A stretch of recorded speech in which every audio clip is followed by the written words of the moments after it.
You've seen the incredible explosion of AI that turns simple text into amazing 2D images, right? Well, that was just warming up. Today, we are leaping into the third dimension. We're talking about technology that can create entire 3D models from, you guessed it, just a handful of words. So let's see what this actually looks like. Okay, get a load of this. This is a 3D model of a raccoon astronaut, created from that exact phrase. You can see it from different sides, it's got real depth, real form. This is not just some flat picture, it's a whole digital object. You could, in theory, drop into a game or a movie. And it handles some pretty complex ideas. Check this out.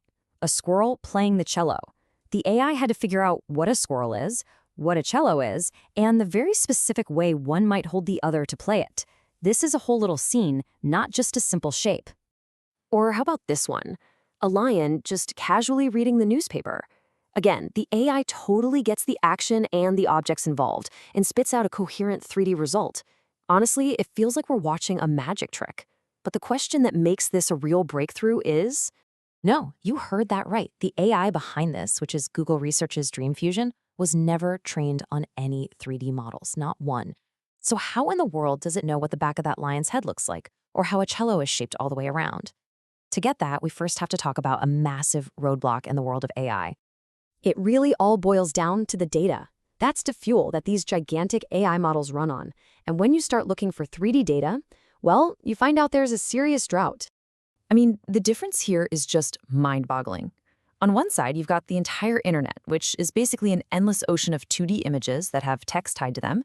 That's what fuels image generators like Imagen or DALL-E. But on the other side, the collection of high-quality, labeled 3D models, it's like a tiny, tiny puddle in comparison. You just can't train a big 3D model the same way we train the 2D ones. There isn't enough stuff. And here's why that 3D data is so precious.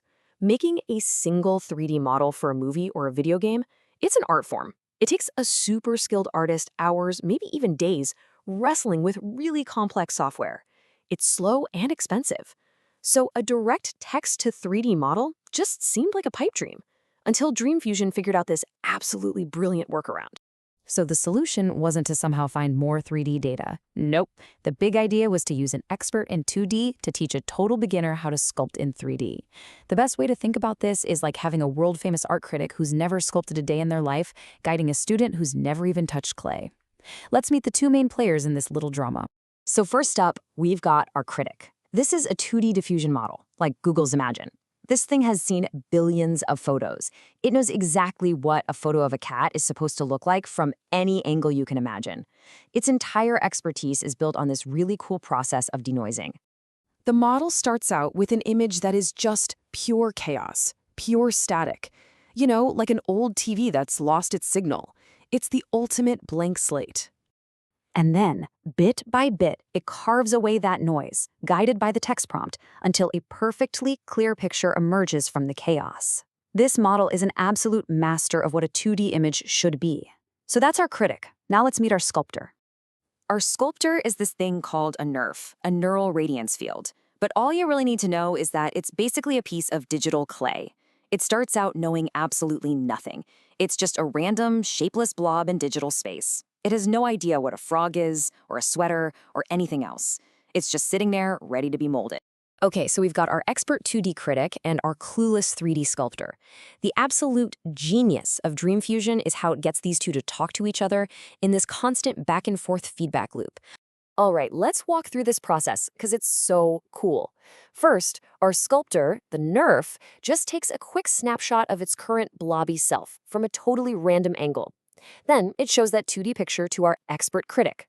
The critic looks at it and goes, that looks nothing like a peacock on a surfboard. To get closer, here's exactly how you need to change the specific 2D picture. The NeRF takes that advice, that 2D feedback, and uses it to make a teeny tiny tweak to its internal 3D shape. And then it just does that over and over and over again, thousands of times, each time from a completely new angle, from the top, from the bottom, the side, up close, far away, you name it. So what you're seeing here is basically that whole dance in a technical diagram. The NeRF on the left spits out a render. That render gets shown to the Imagen model, our critic, which says how to improve it. And that feedback, that little nudge in the right direction, gets sent right back to update the NeRF. After thousands and thousands of these critiques from every possible viewpoint, that random blob slowly but surely starts to look like a real, consistent 3D object. Now, the fancy technical name for this is score distillation sampling. But I love that word distillation.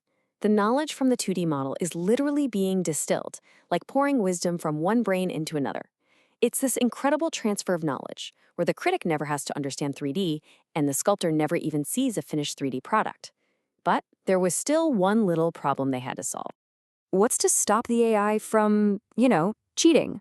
What if instead of actually sculpting a 3D squirrel, it just made a flat piece of cardboard and painted a really convincing picture of a squirrel on it? From the front, it would look perfect. So to stop this, the researchers came up with another clever little trick. Every now and then, they'd show the critic a version of the render with all the color and texture stripped away, just a plain gray model.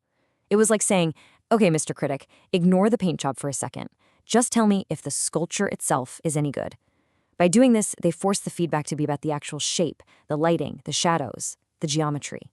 This makes sure the model builds a real 3D object, not just a fancy 2D illusion. So we've gone deep on the how, which is incredible. But now let's talk about the why. What does all this actually mean for creators, for artists, and for how we're going to build digital worlds? Well, the impact is going to be huge. For one, it basically blows the doors wide open on 3D creation. Suddenly, anyone with an idea can generate a 3D model without needing a degree in complex software. For the pros, this means lightning-fast prototyping for games or VR. You can get a concept model in hours, not days, and this opens up totally new ways of being creative. Imagine starting with a car, then just changing the text to a futuristic flying car, and then to a futuristic flying car made of cheese. You're editing in 3D just by typing. This is how we're going to start populating those huge digital worlds that people are trying to build. And the creative ceiling here is just, wow. Take a look at this. It's a character, an object, and a whole environment, all generated from one prompt.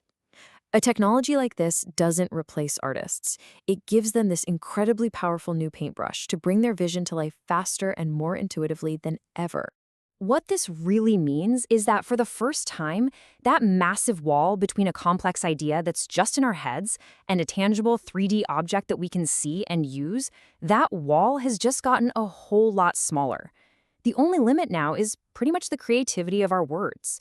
The question is no longer if we can build it, but what are we going to dream up first?